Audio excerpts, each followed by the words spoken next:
legendinį krepšininką Sergejų Jovaišą sutikome regionų krepšinio lygos rungtynėse Anykščių Volupės ir Biržų Biržai. Sergejau, sakykit, ar dažnai lankotės Anykščių rungtynėse? Kai tik tai turiu laisvo laiko, be abejo, bet šįmet gėda prisipažinti pirmą kartą. Anksčiau kai kuriais sezonais tai tekdavo ateiti, pasižiūrėti, būdavo ir pergalių, ir pralaimėjimų, bet labiausiai džiaugiuosi, kad komanda tokia Anykščiuose yra. Sakėt, nedažnai ateinat šį sezoną, bet ar sekate apskritai rezultatus savo komandos? Kaip jiems sekasi, kelintoje vietoje? Žinoma, kad seku. Jie yra visai gerai, patogioje vietoje, pretenduoja į play-offus, o play-offai, toks dalykas, kad ten būdamas truputį ir žemiau, kaip mūsiškiai dabar Anykštėnai, gali įveikti aukščiau stovinčius.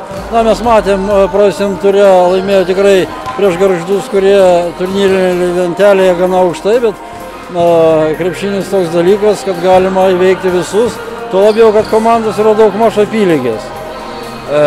Dabar šios rungtynės su Biržais paskelbtos savaitės rungtynėmis surengta šventė. Pats komandos vadovas Anykščių šį mačą pavadino Aukštaitijos derbiu. Kaip jūs vertinat šį susitikimą, Biržų komandą kaip varžovą? Žinot, prieš kokių, nesakysiu, daug metų, vos ne pusę amžiaus jau praėjo. Kažkada tai Anykščiai prieš Biržus taip pat žaidė, man teko dalyvauti. Tada ir treneris Garastas ten figuravo, ten buvo ir kitų labai ateityje gerų žaidėjų, atėjusių ir Kauno Žalgirį, buvo jie ir mano komandos bendražygiai. Tai Anykščiai prieš Biržus tais laikais taip pat tokias rungtynės vadino Aukštaitijos derbiu. Be abejo, jie buvo truputėlį gal stipresni, bet mes jiem kartais taip pat įkasdavom. Taip kad šios dienos aš manau, kad labai tikslingai pasirinkta. Čia tas pats, kas Kauno Žalgiris prieš Lietuvos Rytą, taip Anykščiai prieš Biržus. Kažkas panašus svoris. Kalbant apskritai apie Anykščių krepšinį, tikriausiai domitės, žinot visą situaciją, papasakokit, ar pakankamą dėmesį gauna iš valdžios atstovų krepšinis Anykščiuose? Reikia džiaugtis ir pagarba tom savivaldybėm, kurios turi komandas, nesvarbu kokioje lygoje, ir kažkiek tai prisideda ir mūsų. Anksčiau tas palaikymas buvo stipresnis, bet susijęs su didelė konkurencija, žaidėjai brangiai kainuoja.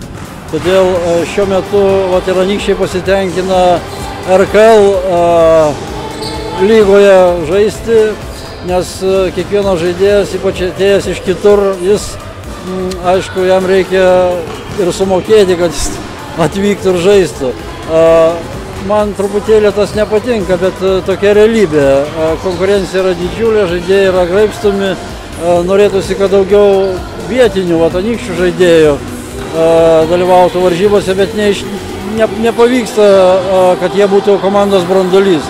Labai paprasta paaiškinti, 18-19 metų geriausiai iškeliauja iš visų regionų į didžiosius miestus.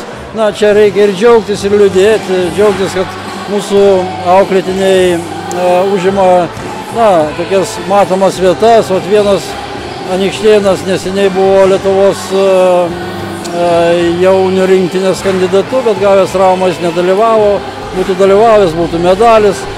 Žodžiu, mes to galim džiaugtis, o dėl to paties palaikymo, jeigu yra aplinkui daugiau stiprių verslininkų, jeigu jie tikrai mėgsta krepšinį ir gali padėti, jie padeda. Tai prieš keletą metų mes turėjome tokią galimybę ir žaidėm nacionalinėje krepšinio lygoje. Čiagi treneris buvo ir legendinis Modestas Paulauskas, bet ir man teko vieną sezoną dirbti su komanda, buvo žymiai įdomiau. Dabar, kai pagrindinis rėmėjas liko tik savivaldybė, tai žinoma galimybės jau nebe tos. O jūs pats kaip krepšinio ekspertas, ar kažkiek tai prisidedat prie dabartinės komandos, ar patarimais, ar konsultacijom? Patarimais be abejo lengviausiai prisidėti. Aš kažkiek prisidėjau prie rėmėjų paieškos ir sėkmingai, bet tiek to liksiu kuklus, nevardinsiu čia, kas konkrečiai padaryta, nelieku nuošalyje. Labai dažnai kalbuosi su komandos vadovu, bet man problemos ir šiandien ir anksčiau buvo aiškios, jos tiesiog yra objektyvios, kurių išspręsti negali vienu rankos mostelėjimu.